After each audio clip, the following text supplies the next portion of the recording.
aposentado.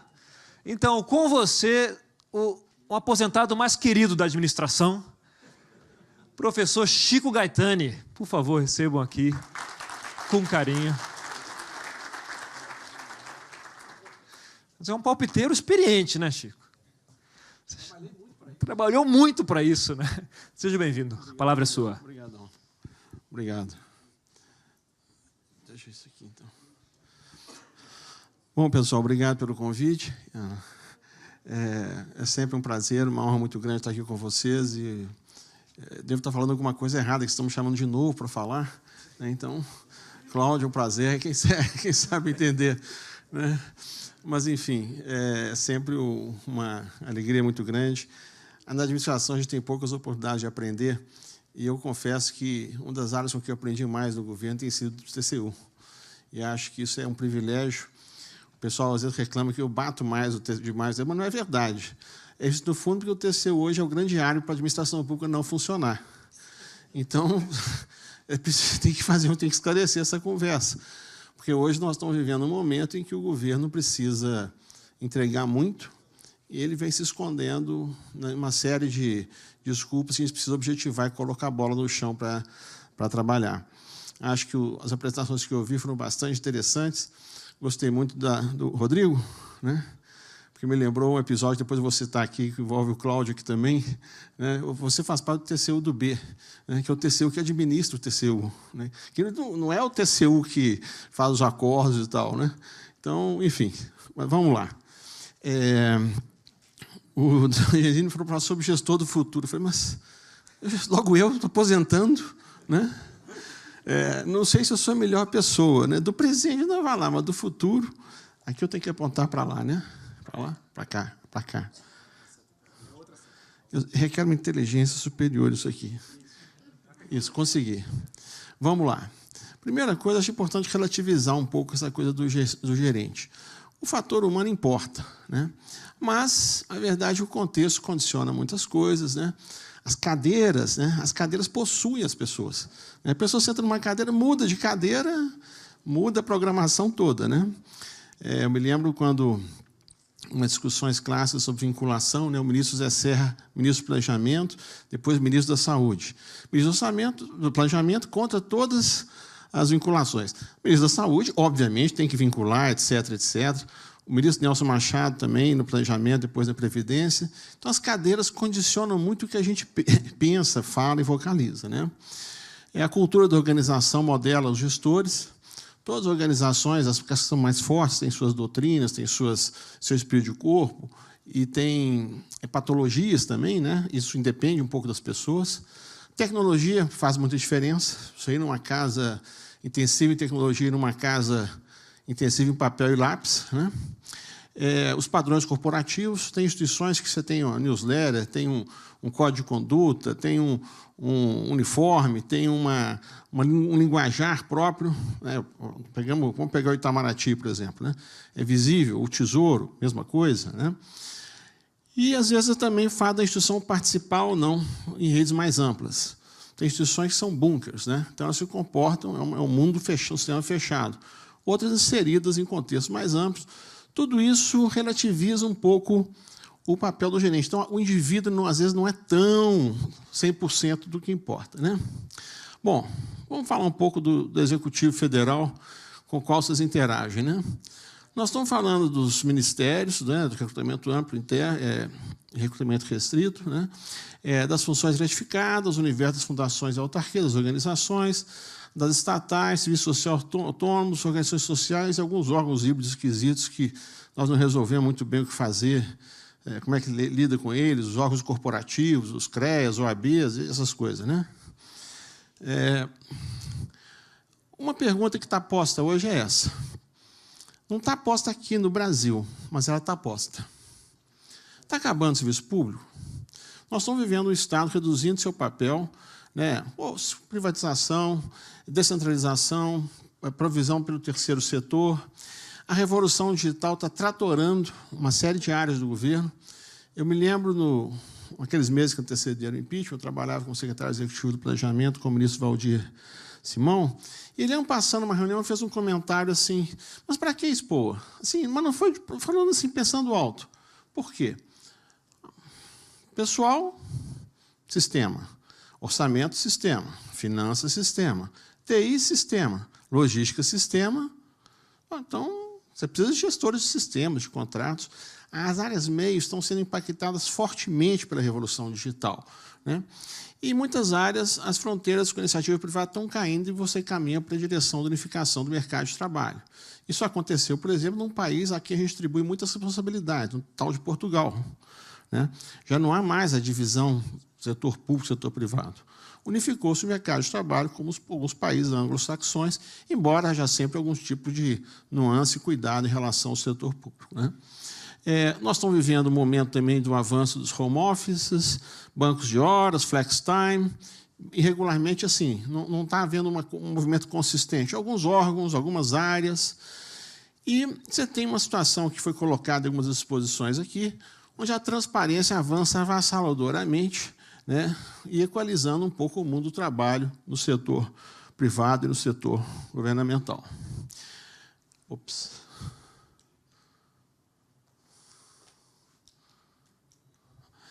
Isso significa que os gerentes estão desaparecendo? Né? Que é a pergunta relacionada ao papel dos gestores, se eles forem existir, né? Você tem uma situação, em todas as organizações, as hierarquias estão sumindo, menos os ministérios, onde você tem mais ou menos 9 níveis hierárquicos. São 6 níveis de DAS, nível 3 especial, o ministro, e tem algum lugar índio, né? Mas são mais ou menos 9 ali, né? Na maioria das organizações do mundo privado, o chamado middleman está sumindo. Eu não sei quem de vocês viu um livro, a turma de tecnologia, talvez conheça, chama O Culto ao Amador, né? Todos nós hoje somos youtubers, blogueiros, cantores, autores de livros, né? Nós fazemos tudo, né? A gig economy está aí, eu não achei tradução melhor do que economia do bico, mas fica um pouco feio, né? A uberização, né? Então, gerenciar o quê? Cada um de nós hoje gerencia um portfólio. Eu estava dando uma aula outro dia, virou um aluno falando, mas o mindset do algoritmo, eu falei, como é? E hoje tem um artigo do Virgílio Almeida no Valor, falando um pouco isso, né? Tem várias pessoas hoje cujo patrão é um algoritmo, né? A turma do Uber é um exemplo disso. E não sei se quem gosta de ficção científica ou de literatura mais maluca, né? Tem uma trilogia que saiu aí sobre o Silo, né? Que é muito isso. O Silo, a Ordem, enfim. Os 3 livros, o Círculo, que virou um filme com o Tom Hanks, mas o filme não é tão bom assim. Muitas coisas estão sumindo, os gerentes estão sumindo, né? E você tem uma situação onde todos somos gestores de contratos, gestores de portfólios, né? E você não tem exatamente o gerente tal qual conhecemos, né? Ops. Alguns recortes iniciais que eu acho interessante a gente iluminar. Bom, acho que a maioria das pessoas que eu conheço, inclusive eu mesmo, a gente foi gerente por acidente, né? Fez alguma coisa errada, né? Alguém queria nos castigar, caímos desinformados, né? Mas nós não fomos preparados para ser gerentes, nós não fomos escalonados para ser gerentes, nós não fomos equipados para ser gerentes. Aí você vai improvisando, e em algum momento você acredita que você dá para aquilo, né? Aí você começa a delirar, aí você acha que, né, você encaro, né? Não tem problema o assunto, eu sou um gerente, encaro, porque, né, aqui em Brasília a gente desenvolve uma competência, a cadeira vem junto com a cadeira um pacote de competências, né? O gerente é um servidor público, é um outsider, se é outsider ele tem ou não tem experiência. Nós vimos recentemente no Ministério do Trabalho um gestor com 19 anos, um talento, gerenciando um volume de recursos extraordinário. De vez em quando aparece isso, ou uns de 70 a 80 e poucos anos, né? Enfim, né? É o mundo, né? Tem gestores rodados, tem gestores inexperientes, né? Tem os especializados, tem os que têm experiências muito variadas, mas não são tão focados no assunto. Antigamente, eu sou filho de engenheiros, né, família de engenheiros. E os engenheiros têm uma característica, né? Eles não falam do que não entendem, só falam do que entendem, né? Agora, aqui em Brasília, até os engenheiros se soltam. Eles, rapidamente, estão fazendo legislação, estão discutindo recursos humanos, né, cultura organizacional, eles não se intimidam, né? Já teve muita gente debaixo de si, pouca gente, né? Isso às vezes conta, às vezes não conta. Ocupou posições de risco, ou sempre foi preservado. Tem uma piada que não, você é um ladrão, Daniel? Já teve oportunidade? Não, então não sabe, né? Se você não teve oportunidade, não vale, né? Porque, assim, são questões que no governo, às vezes, passam a ser percebidas, mas fazem diferença na gestão, né? E acontece, às vezes, ter gente que tem perfil gerencial e gente que não tem. Eu tenho plena consciência que eu nunca tive, né? Mas aconteceu de, né, ocupar posições e tal, mas isso conta também na conversa. Em particular, se as organizações pretendem se profissionalizar e profissionalizar suas direções, né? Aqui. Eu interajo com o TCU há alguns anos, né? E, em geral, a minha experiência com o TCU tem sido muito positiva. Eu não posso deixar de relatar alguns casos interessantes. Primeiro, na área de infraestrutura, né? O TCU, desde 98, largou na frente. Criou uma secretaria para cuidar de privatizações, regulação. E, graças ao canseira que o TCU deu nas agências, muita coisa melhorou. Em termos de preço, em termos de profissionalização.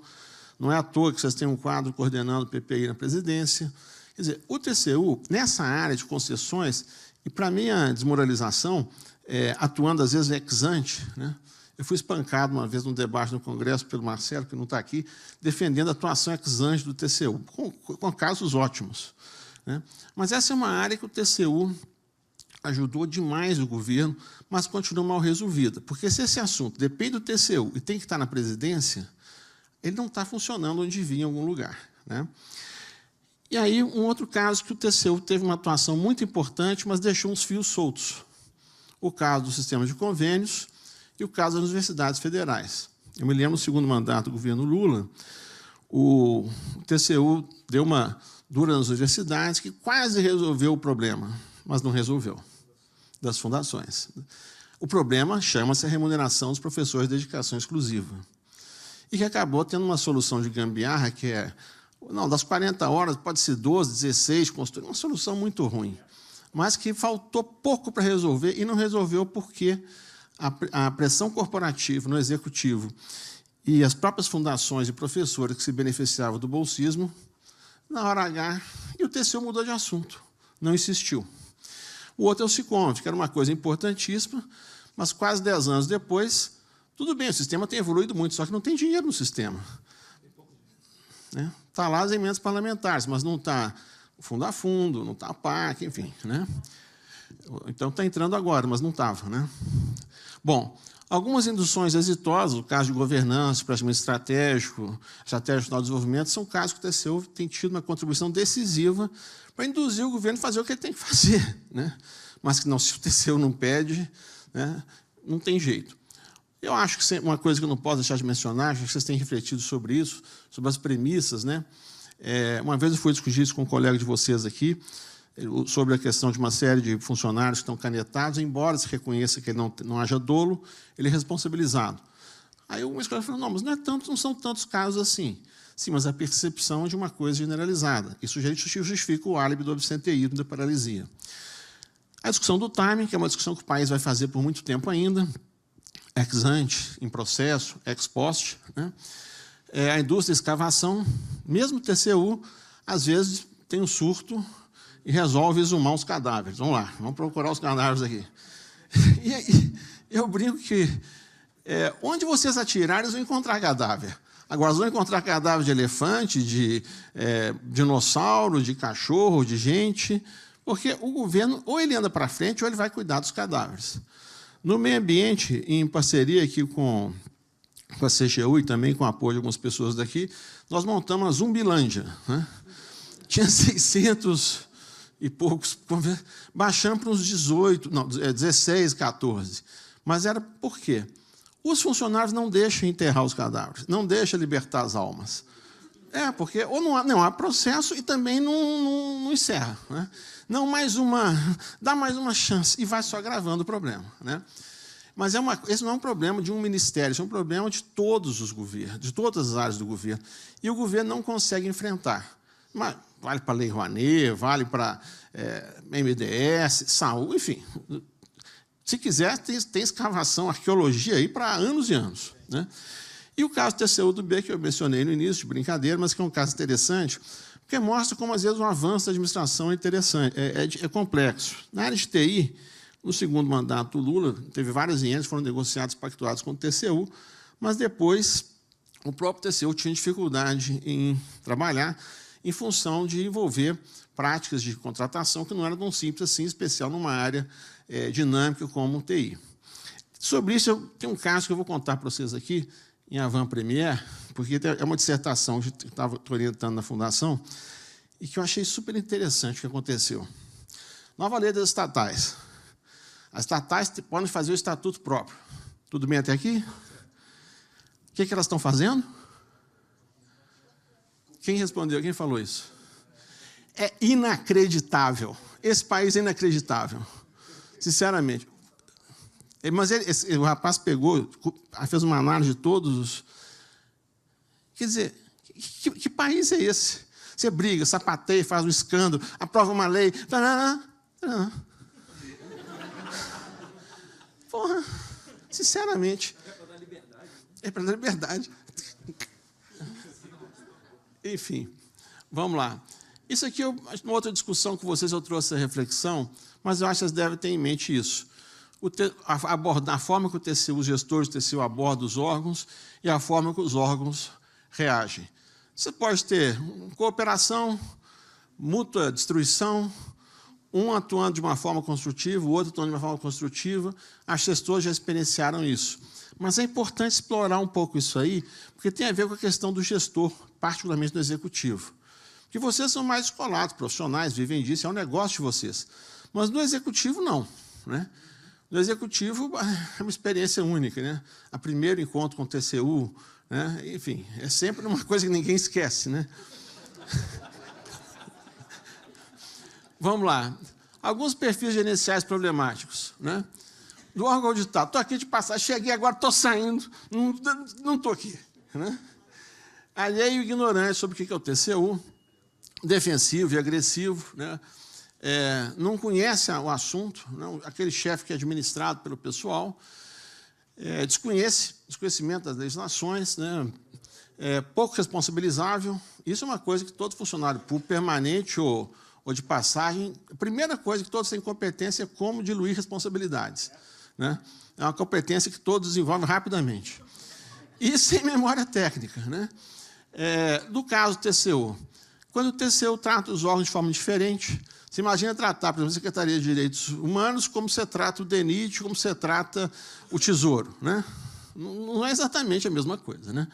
Incapacidade de escuta e leitura, premissa de desconfiança, baixa capacidade de comparação, dificuldade de relativização, visão mais estática e dinâmica, desnecessariamente detalhista e propensão à extrapolação. São alguns pecados que, às vezes, a gestão, que na interface com a turma aqui, você percebe que o pessoal avança demais, né? Bom, nós estamos fazendo... Eu tinha que falar alguma coisa interessante, né? O Daniel falou, Chico, mas isso aqui tudo é requentado. Pois é, nós estamos fazendo um trabalho com a OCDE, no cargo que eu estava anteriormente, que era o de presidente da ENAP, que era mapear as inovações, as skills, as capacidades, as competências, que os gestores precisariam ter para exercício de altas funções no governo. E eles estão trabalhando com essa constelação, né? Iteração, alfabetização de dados, foco no usuário, curiosidade, contador de histórias e insurgência, que o Rodrigo falou também na fala dele, um pouco, né? Eu conheci um ministro que ele era perfeito, Rodrigo. 8 anos, sobreviveu 8 anos, e o lema dele era melhor não. Melhor não. Melhor não. Melhor não.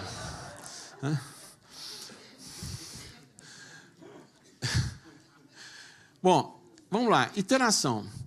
Uma certa agilidade, atuação incremental, experimentação, erro, um certo dinamismo, e abraçar o problema. O caso que vocês relataram foi muito interessante, né?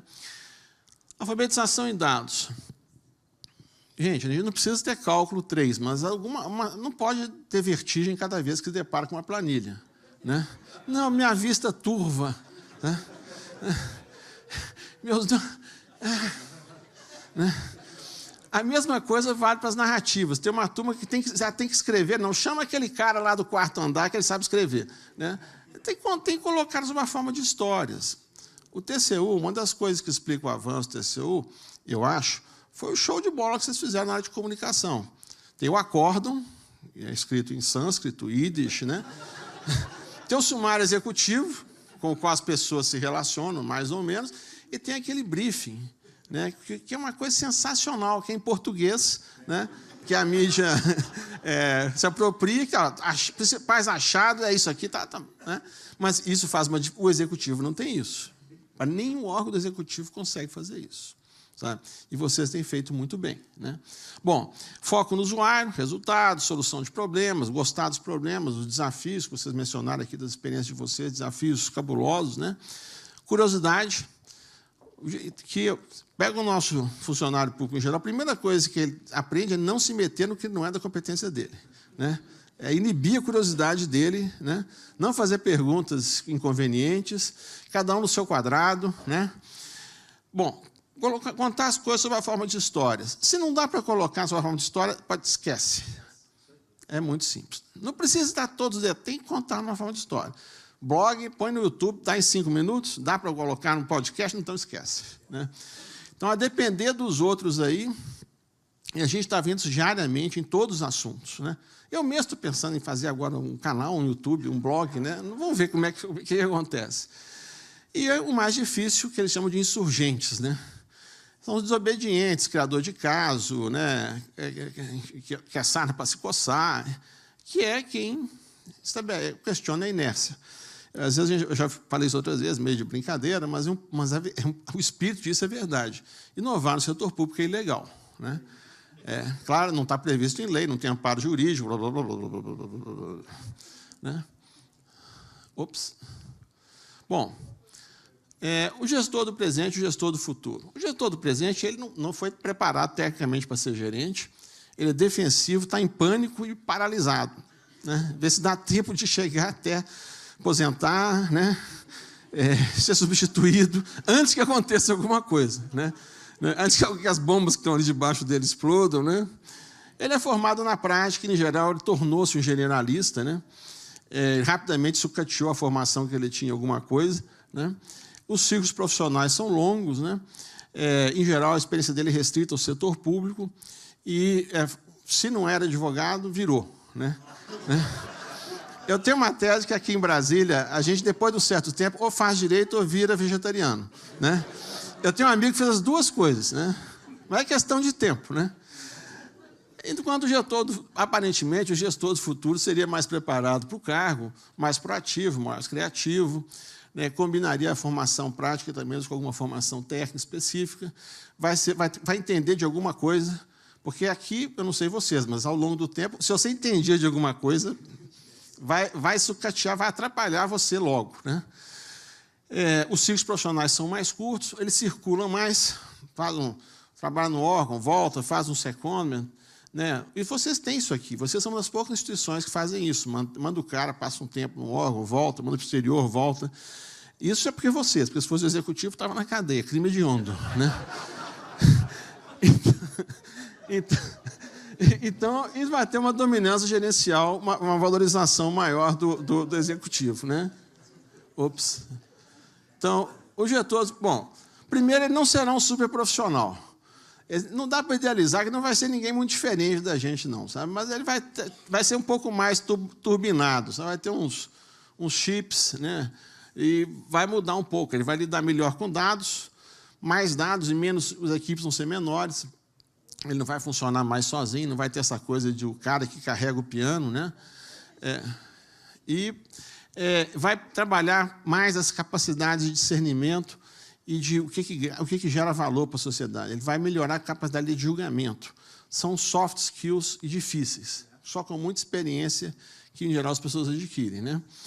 Ele vai ser um comunicador, acho que vai ter que lidar com esse bicho chamado jornalista, outro bicho chamado político, né? Sindicalista, empresário, acadêmico, né?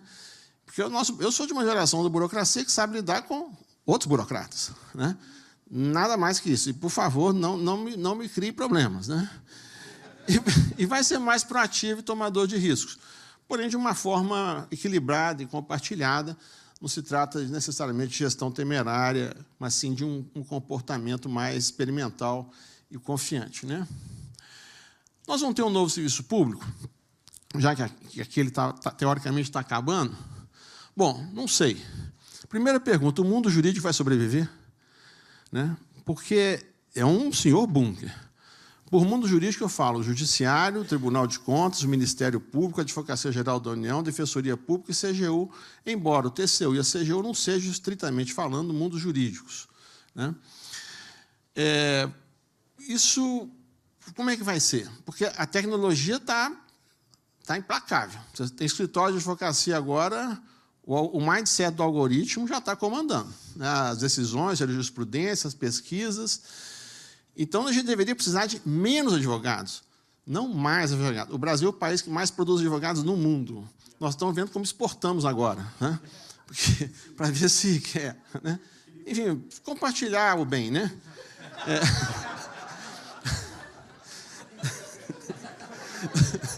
Nós estamos evoluindo também. Vocês conhecem as organizações que contam essas grandes plataformas. Agora, que governo consegue encarar um Google, um Facebook, uma Amazon? Então, os governos estão se transformando em plataformas também. Então, agora é Platgovern. E quais são as nossas plataformas? Vocês estão montando plataformas muito interessantes, planejamento, mas como é que vai ser isso? Né?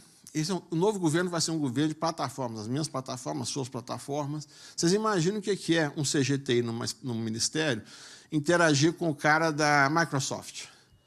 Ali, né? Blockchain, né? Nuvem. Bom, as diferenciações em relação ao universo do setor privado também estão diluindo.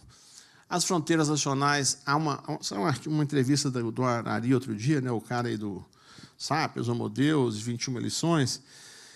Ele acha que os Estados nacionais vão levantar as pontes, vão se fortalecer, e nós voltamos a uma situação quase pré-Primeira Guerra Mundial. Até os artigos dessa semana, comemorando os 100 anos do armistício, são muito interessantes. Ou nós vamos ter volta aos grandes Estados nacionais, que vai desembocar em conflito, ou vamos ter um aprofundamento da globalização e do multilateralismo. Né? E o serviço público tem que se virar nisso aí. Eu tive o privilégio de trabalhar nas Nações Unidas. Isso sim é o caos, porque como é que alguma coisa nas Nações Unidas pode funcionar? É um negócio assim, miraculoso, porque não é para funcionar. Né? Finalmente, acho que todos nós vamos ser gestores. Né? Portfólios, dashboards, painéis de controle, isso aí faz parte agora de todo dia. Quem em casa cuida disso? Né? Porque alguém tem que estar cuidando disso. Né? Algumas observações finais. Né? As instituições são importantes, mas elas dependem das pessoas. Elas são as pessoas que as põem em pé, são as pessoas que as alimentam, são as pessoas que as mantêm vivas ou não. Né? Elas não vão existir sem as pessoas. Né? E as pessoas hoje estão perdidas e defensivas. Elas estão meio sem saber como elas aportam, como elas agregam, como elas investem nas instituições. Né? Os gestores são movidos por variados tipos de combustíveis, né? Incentivos, motivação, convicções, projetos. E está na hora da gente pensar o que vai motivar esse gestor do futuro. Poder aprender, se expor a desafios, ter segurança, ter vaga na garagem, ter vista, salário, chefe. Eu brinco no executivo que a gente acaba, no final, sendo comandado por 3 variáveis. Chefe, conteúdo e grana. E, dependendo da época, muda a importância. Mas, a partir de um certo momento, a grana já não muda tanto, então sobra chefe e conteúdo. Conteúdo, se você já aprendeu o que você gostava, qualquer coisa vai. Então, sobra só chefe. Né? Agora, tem uma turma que gosta do conteúdo e vai trabalhar com aquele conteúdo do início ao fim. Né? Enfim, isso é folclore, mas são questões que nós temos que discutir, porque vai desenhar os sistemas de incentivos e de modelagem de promoções no futuro. Né? Bom, assimetrias, sequenciamento, equilíbrio, discernimento. A conversa que eu tento explicar para as pessoas em relação a atuação dos órgãos de controle, em especial do TCU. Pô, vocês não podem ser culpados por terem se profissionalizado na frente do Executivo. E a verdade é que o TCU, em várias áreas, tem quadros profissionais mais experientes, mais preparados, mais bem selecionados que o Executivo. No segundo mandato do presidente Lula, quando nós criamos as carreiras de infraestrutura e lei de políticas sociais, era uma situação patética. Os ministérios de infraestrutura não tinham mais engenheiros, né? Paradoxalmente, os engenheiros acabaram pegando um pouco por causa do PAC. Mal gerenciados, mas pegou a carreira. Os de políticas sociais, não. Não é à toa que você tem aí o Ministério do Trabalho, o MDS, o MEC, o Ministério da Saúde, como estão, né? Há uma expressão hoje que o pessoal fala no ambiente aí empresarial, são tempos de VUCA, né? Volatility, Uncertainty, Complexity, Ambiguity, né? Talvez a melhor resposta seja um pouco isso, né? Resiliência, informação, simplicidade e consistência. Então, o gestor do futuro vai ter que lidar um pouco com esses contrapontos. Ele não pode ser parte do problema, como muitos de nós acabamos nos tornando. Tem que ser parte das soluções, né? Ops. Acho que acabou. Acabou? Ufa. Bom, se vocês quiserem, não sei se tem tempo, se quiserem perguntar alguma questão. Vou pedir aqui.